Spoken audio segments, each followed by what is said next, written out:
Une jeune femme sauva un berger allemand errant dans la tempête, ignorant que son propriétaire était un millionnaire reclus qui tomberait éperdument amoureux d'elle. Emma, ne prends pas le raccourci ce soir. J'insiste. Cette tempête s'aggrave de seconde en seconde. Emma serra fort le téléphone entre son épaule et sa joue, plissant les yeux à travers le pare-brise maculé de pluie. Ses jointures étaient blanches sur le volant et les essuie-glaces peinaient à suivre les rideaux de pluie incessants. « Je n'ai pas le choix, Liv, répondit-elle, la voix tendue. Mon réservoir d'essence est presque vide. Si je prends l'autoroute, je n'arriverai jamais chez moi. Alors, arrête-toi, appelle un taxi, reste quelque part. N'importe où, mais ne passe pas par cette vieille route près de la forêt. Elle est inondable. » Emma jeta un coup d'œil au voyant rougeoyant de carburant sur son tableau de bord. Sa voiture tout sauta une fois, presque en signe de protestation. « Tout ira bien. Ce n'est que pour 10 minutes. Je t'appelle dès que je rentre. » Emma, mais l'appel fut coupé. Pas de réseau. Génial. Dehors, la tempête rugissait comme une bête enragée et le tonnerre claqua si fort qu'on aurait dit que le ciel allait se fendre. La route de campagne étroite devant elle était glissante, bordée d'arbres qui ployaient sous le poids du vent. Ses phares perçaient le déluge, révélant à peine plus de quelques mètres devant elle. Et puis elle l'entendit. Un aboiement bref, désespéré. Puis un gémissement sourd, plaintif. Emma freina brusquement. Les pneus dérapèrent légèrement avant que la voiture ne s'immobilise. Le cœur battant la chamade, elle se pencha en avant et scruta l'obscurité, sa respiration embuant la vitre. Le voilà de nouveau. Un autre aboiement. Cassé. Faible. Non loin de la route. Elle baissa sa vitre d'une fente à peine. La pluie lui gifla immédiatement le visage, glacial et implacable. Mais le son était plus clair maintenant. Pas seulement des aboiements. Des gémissements. Quelque chose, ou quelqu'un, était blessé. « Allô » appela-t-elle dans le noir, sans trop savoir qui elle s'attendait à voir répondre. Un éclair illumina les arbres, et dans cette brève seconde, elle vit une forme sombre, recroquevillée dans le fossé, tremblante, trempée et allongée sur le côté. Sans réfléchir, Emma sauta de la voiture, rabattant sa capuche sur sa tête, bien que cela ne la protégeât guère du déluge.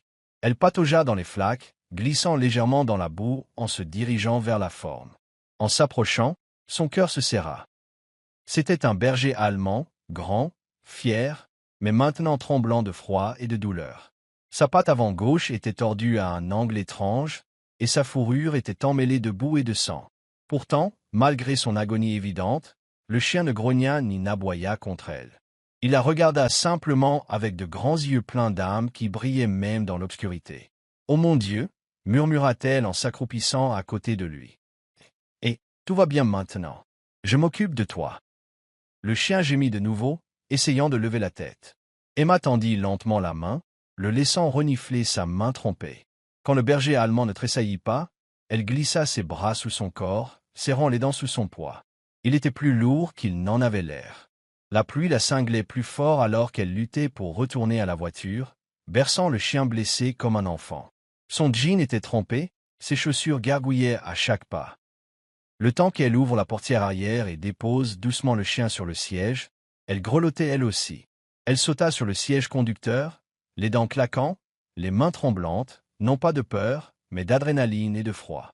Elle regarda le chien dans le rétroviseur. Il était maintenant recroquevillé, respirant faiblement, ses yeux fixés sur les siens. « Je ne sais pas qui tu es, » murmura-t-elle, « mais tu ne vas pas mourir ici. Pas ce soir. » Le voyant d'essence clignota de nouveau. Elle reprit la route, conduisant plus lentement maintenant, un œil sur le berger allemand derrière elle. Peut-être avait-il un propriétaire. Peut-être pas. Peut-être était-il dangereux. Mais rien de tout cela n'avait d'importance sur le moment. Elle n'aurait pas pu le laisser là. Elle ne l'aurait pas fait. Pas alors que la tempête rugissait, que la nuit était si noire, et que le monde semblait avoir oublié tout ce qui avait encore besoin d'être sauvé. Ce soir-là, Emma ne savait pas que son petit acte de compassion, s'arrêter sous la pluie, porter un chien dans sa voiture, allait changer toute sa vie. Elle ne savait pas que derrière la tempête, derrière les os brisés et les gémissements effrayés, se cachait un secret qui allait bouleverser tout ce qu'elle pensait savoir sur l'amour, la perte et les secondes chances. Tout ce qu'elle savait, c'est qu'elle n'allait pas laisser ce chien seul. Pas sous la pluie. Pas dans la tempête. Jamais. La tempête ne se calma qu'au matin. Le temps qu'Emma monte le berger allemand blessé sur 3 étages jusqu'à son petit studio, elle était trempée et épuisée. Mais quand elle le déposa doucement sur une vieille courte pointe, regardant sa respiration ralentir, elle sut qu'elle le referait sans hésiter. Elle utilisa toutes les serviettes qu'elle possédait pour le sécher, en enroulant une autour de sa patte blessée. « Tout va bien maintenant » murmura-t-elle. « Tiens bon. » L'espace était exigu et humble, des meubles de seconde main, une cuisinière vacillante. Mais pour le chien blessé recroquevillé à ses pieds, cela aurait pu tout aussi bien être un sanctuaire.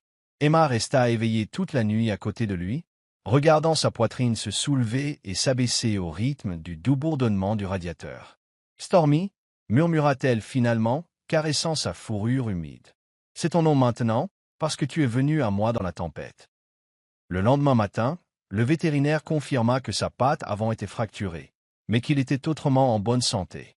Pas de collier, pas de puce, pas de médaille. Emma publia des photos sur tous les forums d'animaux perdus, imprima des prospectus et visita les refuges locaux. Les jours passèrent. Personne n'appela. Et ainsi, Stormy resta. Il guérit lentement, se déplaçant d'une pièce à l'autre avec une grâce tranquille. Il n'aboyait ni ne gémissait, observait simplement, comme s'il comprenait tout. Il apprit rapidement ses routines, attendait près de la porte quand elle partait au travail, et comprit Irgendouy où elle gardait ses friandises. Une fois, elle trouva ses pantoufles usées poussées à côté du canapé, exactement là où elle en avait besoin. Il y avait quelque chose de presque humain en lui. Elle essaya de garder une distance émotionnelle. Il n'était pas à elle, après tout. Mais chaque jour qui passait sans nouvelles rendait cela plus difficile. En vérité, elle avait aussi besoin de lui. Ses journées au café étaient longues et épuisantes. Les nuits étaient autrefois solitaires, juste elle et le bourdonnement du réfrigérateur. Mais maintenant, Stormy remplissait l'espace d'une compagnie silencieuse. Il la suivait comme une ombre, posait sa tête sur ses genoux pendant les rediffusions de vieilles sitcoms. Et quand elle pleurait, il se serrait contre elle jusqu'à ce que ses larmes cessent. Elle ne s'était jamais sentie aussi comprise. Un soir humide, après un double service éreintant, elle l'emmena faire une courte promenade. La rue était calme, éclairée par des lampadaires vacillants. Alors qu'il passait devant un magasin d'alcool fermé, un homme sortit en titubant d'une ruelle, ivre, bredouillant. « T'as pas un peu de monnaie, ma belle ?» demanda-t-il en s'approchant. Emma agrippa la laisse de Stormy. « Non, désolé. » Les yeux de l'homme se rétrécirent. « T'es sûr? T'as l'air de pouvoir te permettre quelque chose. » Avant qu'elle ne puisse parler, Stormy grogna, un son bas et profond qui vibra dans l'air. L'homme se figea. Stormy s'avança, se plaçant entre Emma et la menace. Pas agressif, juste ferme, protecteur. L'homme jura entre ses dents et disparut dans l'obscurité. Emma resta figée, le cœur battant. Elle baissa les yeux vers Stormy, qui était maintenant détendue, la queue remuant doucement. « Tu m'as protégé » murmura-t-elle en s'agenouillant pour caresser sa tête. « Mon courageux, mon magnifique chien. » Il lui lécha la joue, une seule fois. Cette nuit-là, enveloppée dans une couverture avec Stormy blottie à côté d'elle, Emma le regarda. Non pas comme un chien errant, non pas comme un invité, mais comme quelque chose de permanent. Quelqu'un. Elle n'avait pas prévu cela, mais maintenant elle ne pouvait plus imaginer la vie sans lui. Pas Stormy, pas son sauveur au parfum de tempête. Cela faisait près de 3 semaines depuis la tempête, et la boiterie de Stormy s'était presque estompée. Le vétérinaire avait dit qu'il guérissait bien qu'il lui faudrait encore un peu de temps avant de pouvoir courir sans forcer. Mais aujourd'hui, sous le doux soleil doré de la fin d'après-midi, Stormy semblait différent. Agité, alerte, comme si quelque chose bien au-delà des trottoirs et des bouches d'incendie l'appelait. Emma venait de tourner au coin de Cedar et Mill Street quand Stormy s'arrêta brusquement, les oreilles dressées, la queue raide. « Qu'y a-t-il, mon grand ?» demanda-t-elle en resserrant sa prise sur la laisse. Et puis il bondit, pas violemment, mais avec détermination. Il tira fort, entraînant Emma dans une rue latérale tranquille qu'elle n'avait jamais pris la peine d'explorer auparavant. « Stormy » appela-t-elle, mirieuse, mi-luttant pour suivre. « Où m'emmènes-tu » Ils passèrent devant des trottoirs défoncés et des envahissantes jusqu'à ce qu'ils arrivent à un imposant portail en fer forgé. Orné, rouillé par le temps, et partiellement ouvert.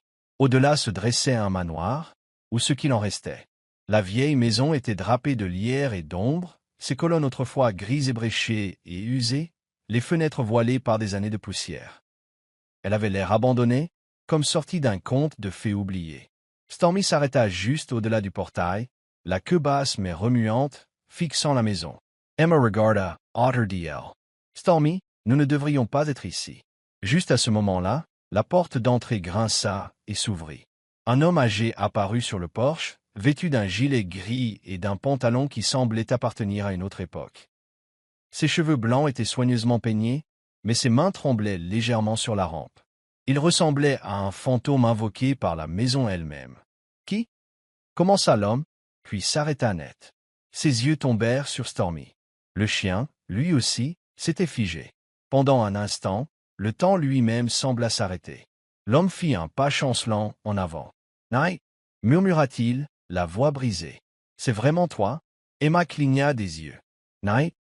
L'homme descendait déjà les marches, les yeux écarquillés, la bouche légèrement ouverte comme s'il avait peur de respirer. Stormy s'avança timidement, les oreilles en arrière. Puis, dans un mouvement qui donna des frissons à Emma, il s'assit directement devant l'homme, levant une patte, sa patte blessée, doucement dans les airs.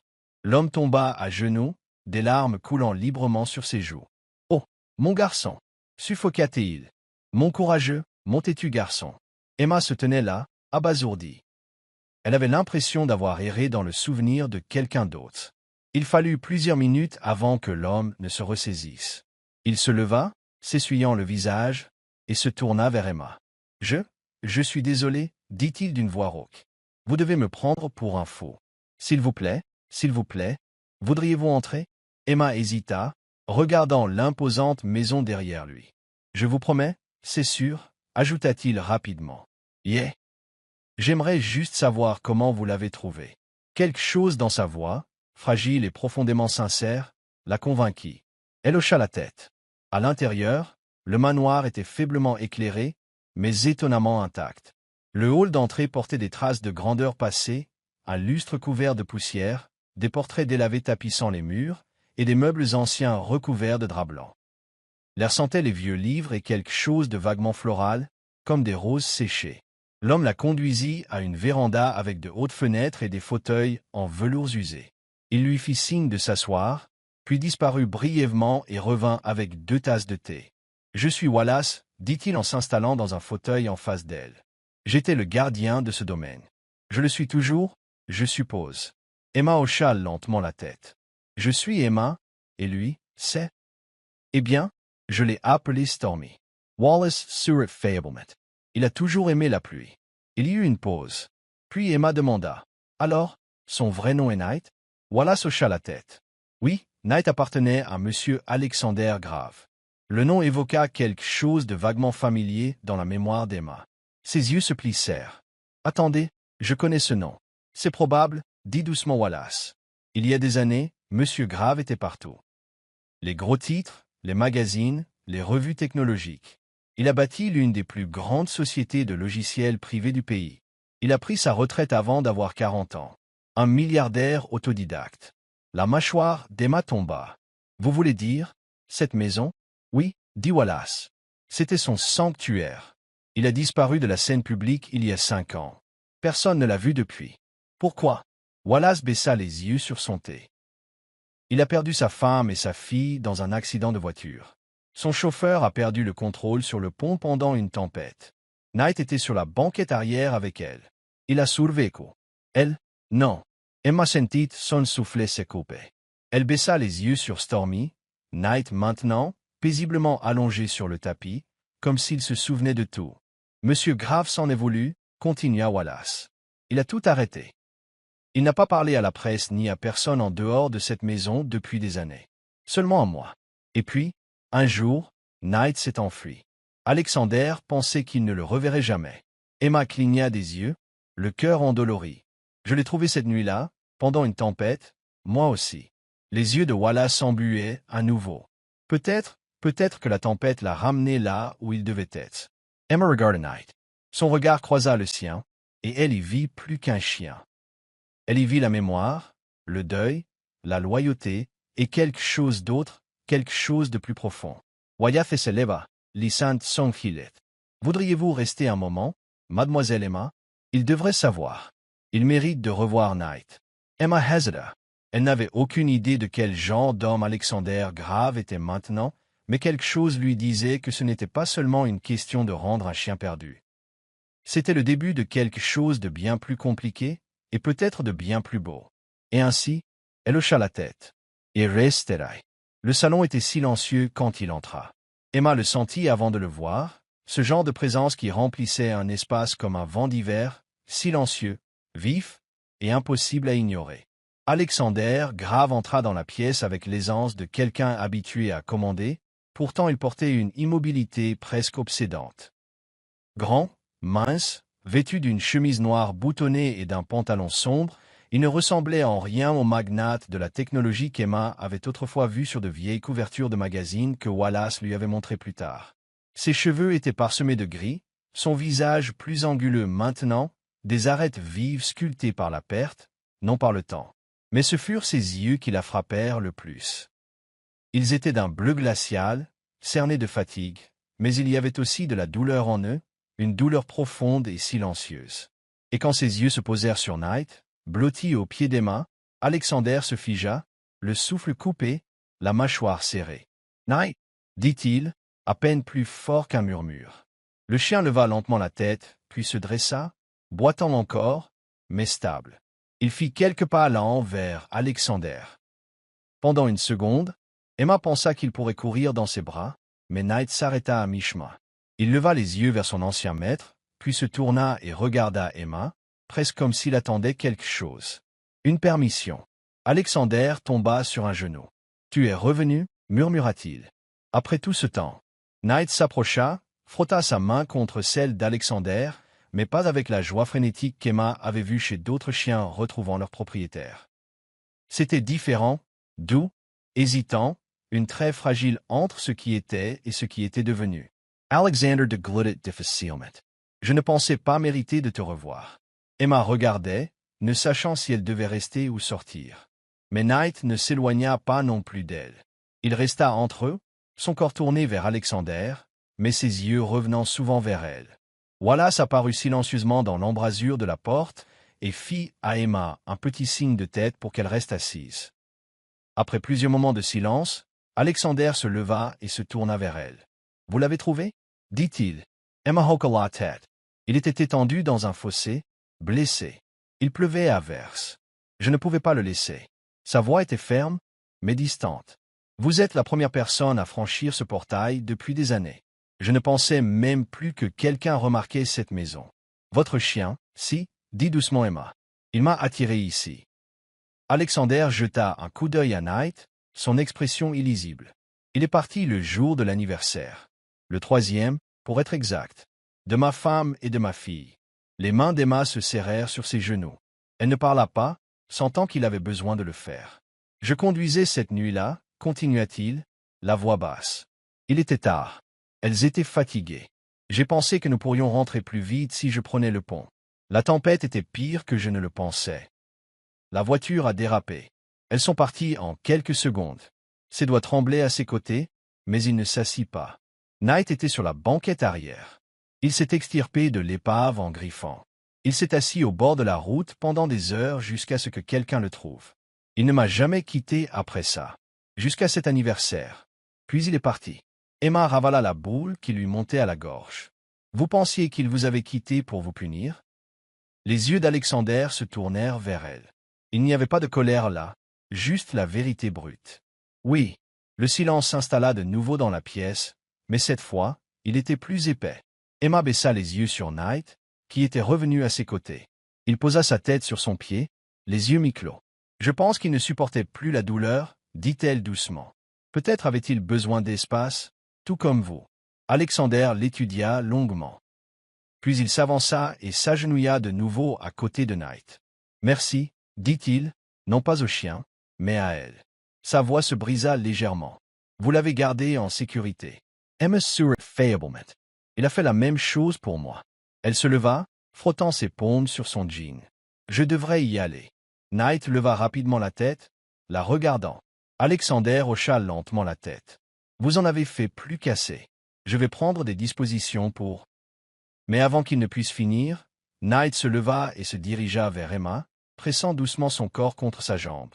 Quand elle fit un pas en arrière, il la suivit. Emma regarda Alexander, les yeux écarquillés. « Jay, je crois qu'il ne veut pas rester. » Alexander regarda fixement le chien. Puis elle. Son expression, autrefois froide et illisible, changea, vacilla avec quelque chose qui n'était pas là auparavant. Confusion, douleur et une petite graine vulnérable d'espoir. « Je ne l'ai pas vu comme ça depuis des années, dit-il doucement. Pas depuis. Emma s'agenouilla à côté de Knight, caressant la fourrure derrière ses oreilles. Peut-être qu'il ne choisit pas entre nous. Peut-être qu'il sait juste où est sa place. Pour l'instant. Alexander baissa les yeux, hochant la tête. Pour la première fois en 5 ans, quelqu'un avait franchi les portes de son deuil, non pour le réparer, non pour le plaindre, mais pour le comprendre. Et Knight, son ombre loyale et blessée, l'Y avait conduite. Au début, les invitations étaient prudentes. Un mot glissé sous la porte de son appartement par Wallace, une demande discrète pour qu'elle et Knight, ou Stormy comme Emma l'appelait encore affectueusement, viennent lui rendre visite, puis une autre, et encore une autre. Bientôt, les dimanches après-midi devinrent un rituel. Emma arrivait avec un petit panier de muffins ou de pain aux bananes, Stormy ouvrant la marche sur les grandes marches comme s'il y appartenait. Et c'était le cas. Wallace ouvrait la porte avec un doux sourire, et quelque part plus profondément dans la maison, Alexander grave attendait dans la véranda, comme un homme réapprenant lentement à exister. Emma ne posait jamais trop de questions, ne dépassait jamais ce qu'il était prêt à partager. Elle n'essayait pas de le réparer.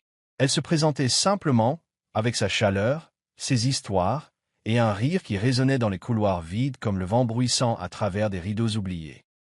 Elle ramenait la vie dans cette vieille maison de la manière la plus discrète qui soit. Une semaine, elle arriva avec un plateau de carré au citron et une plante en pot. Pour les marches de devant, dit-elle en la plaçant à côté du marbre fissuré. Ça s'appelle du serpolet rampant. Une petite chose robuste. Survit à peu près n'importe où. Alexander Hausa, un sorcel. Est-ce une métaphore subtile? Miss Emma? Peut-être, sourit-elle en époussetant la terre de ses mains. Lors d'une autre visite, elle remarqua le lierre qui étouffait les allées du jardin et passa 3 heures à genoux, dégageant les vignes et redressant les bains d'oiseaux renversés. Wallace. Alexander regardait depuis la véranda avec un livre sur ses genoux qu'il ne lisait jamais vraiment. Un après-midi, elle trouva le vieux piano niché dans une pièce près de la bibliothèque. Son couvercle était déformé, les touches poussiéreuses et jaunies. « Je ne savais pas que vous aviez ça, » dit-elle en faisant courir ses doigts sur l'ivoire. Alexander se tenait dans l'embrasure de la porte. Il appartenait à ma femme. Emma ne demanda pas à en jouer. Mais une semaine plus tard, quand elle revint, la pièce était nettoyée, le piano accordé et un unique tabouret placé à côté. Elle joua quelque chose de doux et lent, quelque chose qui sonnait comme la guérison. Peu à peu, Alexander changea. Il se remit à écrire. Emma apercevait ses journaux sur la table du patio, des pages volantes remplies de notes désordonnées et de lignes de prose griffonnées, comme des confessions. Il souriait plus, riait occasionnellement. Même Wallace remarqua un jour, alors qu'ils taillaient les ensemble. Il n'a pas ouvert ses fenêtres depuis des années, vous savez, jusqu'à vous. Mais Emma ne donnait pas seulement de la lumière. Elle en recevait aussi. Un après-midi doré, tandis que Stormy somnolait à leurs pieds sous le saule du jardin, Emma raconta son histoire à Alexander. « Je voulais être vétérinaire, » dit-elle en sirotant du thé dans une tasse à fleurs ébréchées. C'était le rêve. Ça l'a toujours été. Alexander la regarda. Intrigue. Que s'est-il passé? Ma mère est décédée quand j'avais 11 ans. Un cancer. Nous n'étions que toutes les deux. Après ça, tout s'est un peu effondré. Elle haussa légèrement les épaules. J'avais de bonnes notes, je travaillais dur, mais quand j'ai postulé pour des bourses, j'ai reçu refus sur refus. Pas de relation, pas d'héritage, pas d'histoire magique qui les ait émus. Juste moi, pauvre et persévérante. Vous ne me donnez pas l'impression d'être quelqu'un qui abandonne facilement. Emerit. Je n'ai pas abandonné. Je n'abandonne toujours pas. Mais les rêves deviennent chers. La vie devient lourde. Alors, je sers des tables, je paie des factures, et j'essaie de ne pas trop y penser. Alexander resta silencieux un long moment. Je suis désolé, dit-il doucement. Vous méritiez mieux. Elle haussa de nouveau les épaules, mais ses yeux brillaient. C'est comme ça. Mais quelque chose s'agita en lui ce soir-là. Après le départ d'Emma et le retour au silence de la maison, Alexander s'assit à son bureau jusque tard dans la nuit. Il rouvrit des comptes qu'il n'avait pas touchés depuis des années. Il chercha des fondations d'anciens élèves, des conseils scolaires, des fonds de bourse. Il écrivit des emails, passa des appels discrets. Et puis il créa quelque chose, sous un pseudonyme, anonyme et discret. Une nouvelle bourse, la Bourse Héritage Knight, pour les étudiants sans famille, sans relation, juste de l'espoir et du cran. Il inclut lui-même un nom dans la liste des nominations, Emma. Il ne le lui dit jamais. Les jours passèrent, puis les semaines. Emma continuait de venir. Elle apportait des scones aux myrtilles, lisait à haute voix un roman qu'ils aimaient tous les deux, plantait des roses le long du portail d'entrée. Stormy courait librement dans la cour, boitant de moins en moins, aboyant joyeusement après les oiseaux et les papillons. Et Alexander, qui avait autrefois enterré son cœur derrière des grilles de fer et le silence, se surprenait à la regarder de plus en plus, non seulement avec curiosité, mais avec quelque chose de plus profond, une vénération, une douleur silencieuse. Un matin, Wallace le trouva debout sur le balcon, les mains dans les poches, observant Emma par la fenêtre du jardin, alors qu'elle chantonnait doucement pour elle-même en arrosant une rangée d'herbes aromatiques. « Elle a ramené la lumière, dit doucement Wallace. Alexander hocha la tête. Je ne pensais pas la revoir un jour. Elle vous voit aussi, ajouta Wallace, pas le milliardaire, pas le reclus, juste vous. Alexander ne répondit pas, mais quelque chose dans ses yeux s'adoucit, quelque chose commençait. La pluie arriva soudainement ce jour-là, épaisse, froide et rageuse, comme si la tempête d'il y a quelques semaines avait retrouvé son chemin. Emma était dans la bibliothèque, plaçant une photo fraîchement encadrée de Stormy sur la table d'appoint, quand elle entendit le faible murmure de voix venant du couloir. Elle n'avait pas l'intention d'écouter aux portes, elle avait simplement suivi le son. La voix d'Alexander, ferme et sérieuse, puis une autre voix, plus profonde, calme et professionnelle. Le transfert devrait être effectif d'ici la fin du mois, dit l'homme. Le trust restera anonyme à moins que vous n'en décidiez autrement. Non, répondit Alexander, elle ne peut pas savoir, pas maintenant, pas encore. Emma s'arrêta au bord de l'embrasure. Son estomac s'énoua. Et vous êtes certain qu'elle sera éligible? Demanda l'avocat. Elle le sera. Elle est brillante, déterminée, elle a juste besoin que quelqu'un croie en elle. Même si ce quelqu'un est son bienfaiteur silencieux, il y eut une pause. Puis Alexander répondit, presque trop bas pour être entendu. Elle a ramené mon chien à la maison. Elle m'a ramené à la vie. C'est le moins que je puisse faire. Emma recula, le cœur battant à tout rompre. Sa poitrine était serrée, trop serrée. Elle n'attendit pas davantage. Dans un mouvement flou, elle descendit le couloir, attrapa son manteau au crochet près de la porte, et la claqua derrière elle. Stormy aboya depuis la cuisine, surpris. Emma ne s'arrêta pas. La pluie la frappa comme un mur dès qu'elle mit le pied dehors. Mais elle s'en fichait. Elle accéléra le pas, puis se mit à courir, les larmes dans ses yeux indiscernables de l'eau qui ruisselait sur son visage. Elle se sentait idiote, utilisée. Alors c'était ça, les muffins, la musique, le jardin, les rires. Était-ce juste un moyen pour lui de se sentir mieux dans sa peau, d'apaiser sa culpabilité? N'était-elle qu'un autre nom sur un chéquier? Derrière elle, la porte d'entrée s'ouvrit en grand. « Emma !» appela Wallace, la voix étouffée par la pluie. Mais elle ne se retourna pas. Stormy jaillit par la porte quelques secondes plus tard, la laisse traînant derrière lui, aboyant furieusement. « Emma !» cria de nouveau Wallace. « Attendez, s'il vous plaît. » Mais elle était déjà à mi-chemin de la route. Stormy la rattrapa, bondissant à côté d'elle, gémissant en essayant de lui pousser la jambe, la suppliant de s'arrêter. « Retourne-t'en !» sanglota-t-elle. « Retourne-t'en, c'est tout. » Elle atteignit le coin, la rue au-delà glissante d'eau. Sa vision se brouilla. Son pied heurta le bord du trottoir. Elle ne vit pas la voiture, mais Stormy. Si, avec une vivacité foudroyante, il bondit devant elle, son corps heurtant le sien juste assez pour la pousser en arrière. L'impact fut soudain, brutal. La voiture crissa, fit une embardée et heurta le flanc de Stormy. Emma hurla. Tout ralentit. Elle trébucha en arrière, heurta le trottoir mouillé, et puis, plus rien. Le monde tourna une fois, puis devint noir. La première chose qu'elle vit fut le rideau bleu pâle qui se balançait doucement sous la bouche d'aération au-dessus d'elle. Puis le bip doux, bip, bip du moniteur à côté d'elle. Puis, Emma, elle tourna lentement la tête, grimaçant alors qu'une douleur s'épanouissait sur sa tempe. La voix était rauque, à peine plus forte qu'un murmure, mais indubitablement la sienne. Alexander. Il était assis sur la chaise à côté de son lit, les mains jointes étroitement entre ses genoux, les épaules voûtées comme si le poids du monde l'écrasait. Ses cheveux habituellement soignés étaient en désordre, ses yeux rougis et fatigués. Alexander, sa voix se brisa. Il se leva immédiatement, la chaise raclant doucement contre le sol. « Tu es réveillé » souffla-t-il, ses yeux scrutant son visage, comme pour s'assurer qu'elle était vraiment là. « Dieu merci. » Elle le cligna des yeux, confuse au début. « Oh, que s'est-il passé? Il y a eu un accident » dit-il doucement. « Tu t'es évanoui dans la rue? Tu t'es cogné la tête. Légère commotion, mais tu vas bien. » Ses yeux s'écarquillèrent. « Stormy.